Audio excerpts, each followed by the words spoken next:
boy, do we have some interviews for you this month. We're back again with another one. And this is not the last time you're going to hear from us this week. Would you say this is a joyous interview, Leah? It is a joyous interview. We're actually talking to a band, well, the lead singer of a band called Joy Weather. His name's Brian. And they are just super cool. We got connected via someone who had been on the show previously. You'll hear that in the interview. And if you're looking for a new band to check out, check them out. They're super chill. They have a really cool story of how they got together. They actually have a new single coming out on the 4th of February, which by the time you're hearing this, it'll already be out, so go check it out. It's called A Little While. I don't want to spoil the interview, so I'm just going to stop telling you what it's about and just let you listen to the interview. And without further ado, I'm Leah. And I'm Beth Ann. And this is She Will Rock You. Where are they getting a dub in a CBS executive meeting? No.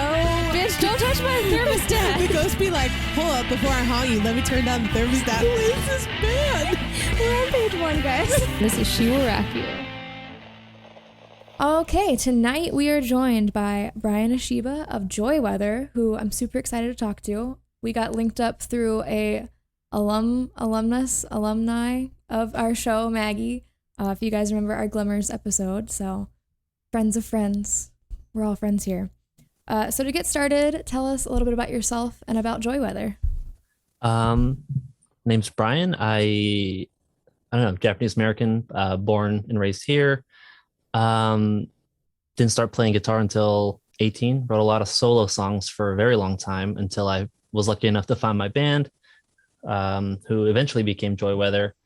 And yeah, we're currently a 3-piece. We like to record and do everything ourselves because I guess we're control freaks. And yeah, we make, I guess, alternative music, but we like to dabble in a bunch of different genres.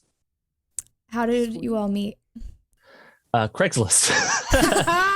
Where all good stories are born. Right? I'd like to think so as well.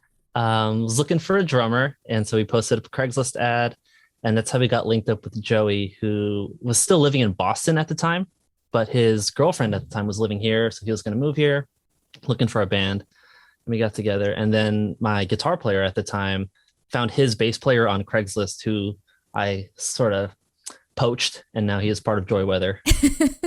I love that. So I really love knowing where band names come from. Mm-hmm. Why did you guys choose Joy Weather?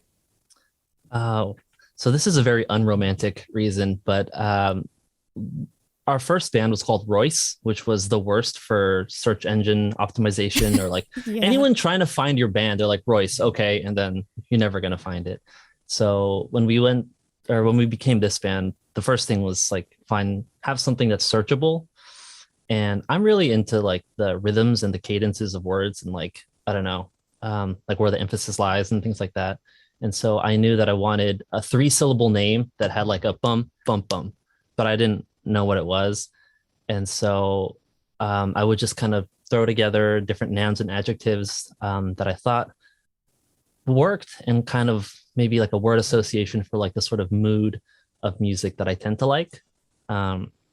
And just threw a bunch of them together, ran them by the guys, and we kind of ended up with Joy Weather. I don't know, for 2 SEO nerds like me and Leah, this is the most like fun story we've heard. Like, yes, someone who understands. People gotta find you.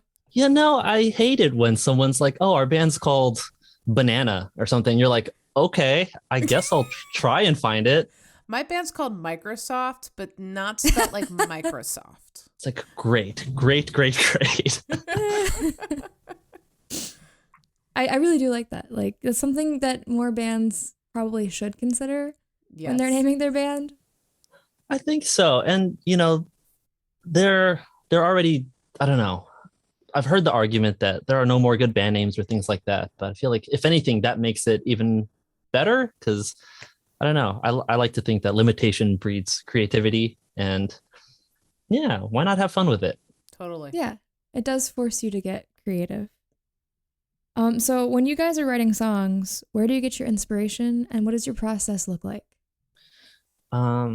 So the process usually is I'll throw together something. A lot of times it's like the whole skeleton of the song, and I'll bring it to the guys. And then depending on how hard of a time I'm having writing the song, it'll be at different stages of completeness. So if the song really comes to me quickly, it'll be like an acoustic guitar and a vocal, and that's it. If I'm having a really tough time with it, then there might be like demo drums and a bass part and all these other things to kind of help me. Um, and I guess inspiration, for a while it was just mental health struggles and sadness, as you do. But as I've gotten older, I've been more interested in the idea of like, what do you do with that? Where do you go from there? Because I don't know. I'm approaching 30 now. Or I'm going to be 30 this year, and I don't know. The idea of wallowing is not that interesting to me. Of just like being sad for the sake of being sad. Speak for yourself. I'm turning 29 and I will wallow. Thank you very much. Maybe it's like I don't know. I feel like there's a struggle of like the optimist and the pessimist in me where that's like, I'm negative at first, but I really want to get somewhere with it. Yeah. And so, yeah, I don't know. There's a phase of my life of trying to sing as though I'm the person who's solved the problem that I'm having. And then, I don't know, after that, I got really self-conscious that I'd only written songs about myself and like my feelings all the time. And so then I started taking from like books and movies, and like I'd put a movie on silent and just sit with a guitar or whatever, or keyboard, and just try to write to that. And then I think now I've come back to, you know what, write about your feelings and what you think. It'll resonate like with that. somebody out there. I like to think so. Sorry, that was a very long-winded answer. No, we like a thorough answer here. We do. Speaking of songs, you guys have a new single coming out. It'll be out by the time this podcast comes out, called A Little While. Tell us the story of that song specifically. Yes. So I was in my longest relationship I had been, which ended shortly before writing the song. I say shortly, but a few months before. And I don't know, after a long relationship, it was hard for me to know, like, when do you get back out there? Is it okay to go get back out there? As if, that's a question that should be answered. But I don't know, just in my own head, I think. And during that time, I kind of reconnected with a friend from high school. And I don't know, like when you meet someone that kind of gives you butterflies a little bit, everything that you're thinking about doesn't really matter. And so, I was just kind of having a crush, and I didn't want to write a crush song because I don't know. I think I don't want to say like toxic masculinity or something like that, but I think there's like a boy part of my brain that was thinking like, oh no, you can't write a cute song. You can't write a crush song. But as I was having those thoughts, I was talking to my friend Maggie gently.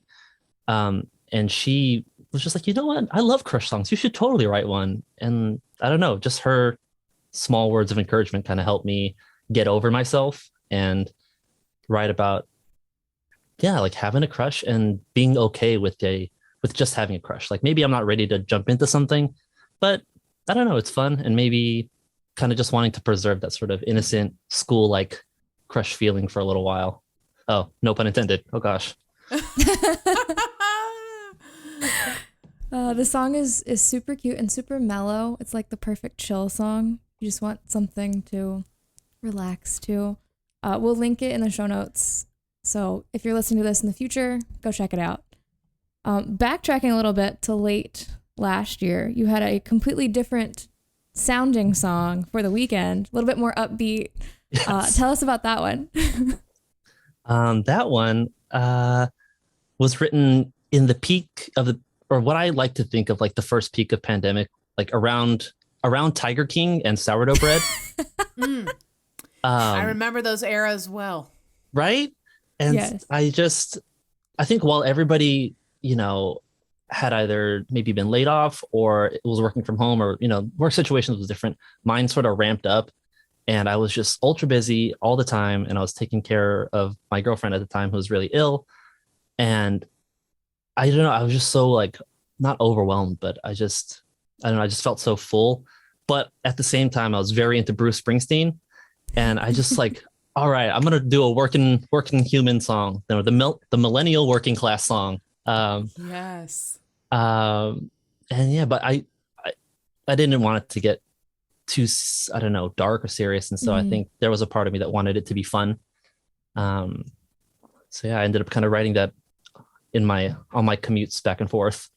That's my new favorite tagline, the millennial working song. Yeah, I'm trying to make it a thing. I'm so down for it. I can't let the boomers have all the fun. That's right. It's We're the our working turn class now. too. Mm-hmm. They're all retiring now. They're not working anymore anyway. Right. Listen, Let us have this. You know, I just make PDFs for a living at this point. So, you know, the new working class making PDFs. Exactly. So looking ahead to the rest of the year, what do you guys have planned for 2022? So we'd like to keep releasing singles, I don't know, every month or two. Thankfully, we have all the tools and things we need to do it. And I don't know, it's so hard to like really make definitive plans, because as soon as you think, okay, we know where we're going, things are getting better, and then, you know, I don't know, it's just everything is so unpredictable. But at least in terms of the things that we can control is to make as much music as we can and put it out, and try at least to put it, I don't know, promote it on the internet, or make things surrounding it on the internet. I don't know if that's the right way to phrase that. And hopefully play some shows, because we haven't played a show since our album release show in January of 2020. How innocent we all were back then. I know. It's just the fact that we were all so excited. New decade, new roaring 20s, it's going to happen. And never mind. Yeah. Very quickly went up in flames. So before I throw it to Beth Ann for our lightning round questions, where can people find you and your music and all of your things online? So we are Joy Weather on Spotify, and as mentioned, we are very easy to find now. Instagram, I think, is Joy Weather Music. I think that's where we spend the most of our internet time, although we do have a YouTube and a Twitter as well, but those are updated less frequently. Sounds good. All right. First question out of the gate, because I love puns. Yes. What does the perfect weather day look like? One you would say brings you happiness. Overcast and cool. I agree with that. Yeah, just a nice cool breeze. Yeah, just not anything too cold. Just a nice crispness. Right. Exactly, some crisp. The kind of weather where you go outside with a hot coffee and you're like, yeah, this is good. I like this. I am down for that.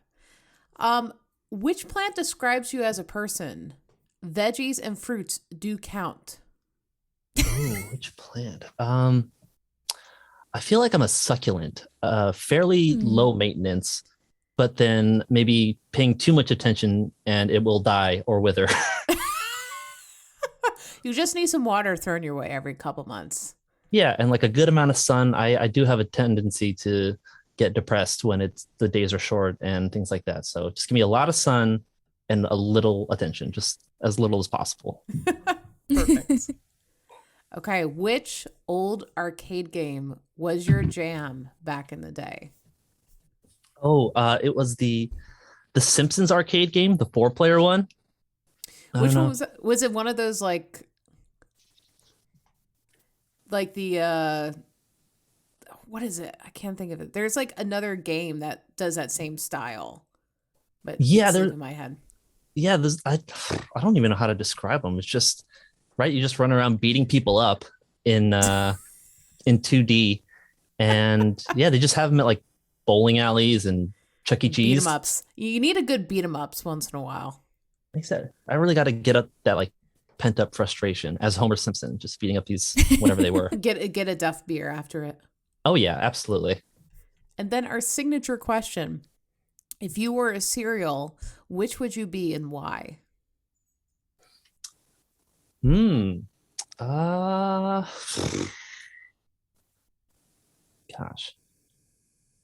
I'm thinking too hard about this. No, Well, my it's a first very important question.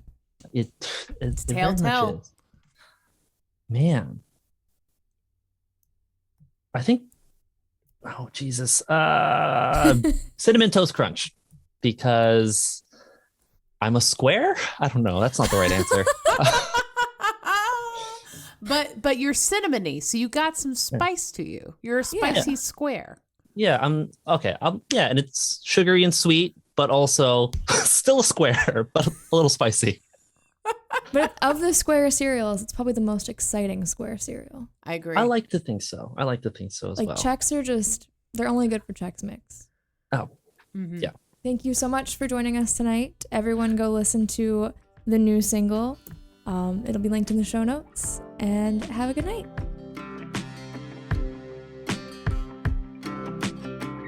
Thank you for listening. You can leave us a review on Apple Podcasts if you like this show. Special thanks to Death of Fawn for our intro riff. You can visit our website at shewillrockyou.com. There you'll find links to our social, the show notes, and a place where you can contact us. Other than that, don't do drugs.